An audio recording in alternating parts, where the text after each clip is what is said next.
Alors, effectivement, c'est un challenge pour plusieurs raisons.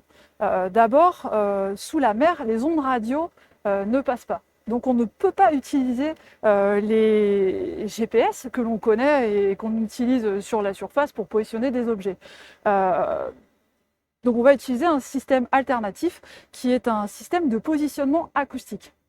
Et le deuxième challenge, la deuxième difficulté, c'est la précision, au mètre près.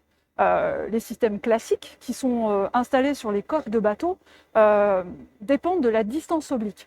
Donc si on a un système sur une coque de bateau et la position au fond à 2500 mètres de fond, on a 2500 mètres de distance oblique. Avec cette distance oblique, on a une précision, et ces systèmes classiques, on a une précision qui est plutôt de plusieurs mètres. Donc on n'adresse pas la précision submétrique ou inférieure au mètre. Donc, dans le cas du CNRS, on est obligé d'utiliser plusieurs balises qui vont être déployées sur le fond et qui vont reconstituer une antenne acoustique. Et après, le principe est assez simple et assez proche du GNSS. La position de la ligne sera obtenue par triangulation par rapport aux distances mesurées aux balises. Et si je dois résumer en quelques gestes et en quelques mots ce qui se passe pendant l'opération, on a notre système de positionnement sur le bateau, à la surface, qui est couplé à une centrale inertielle.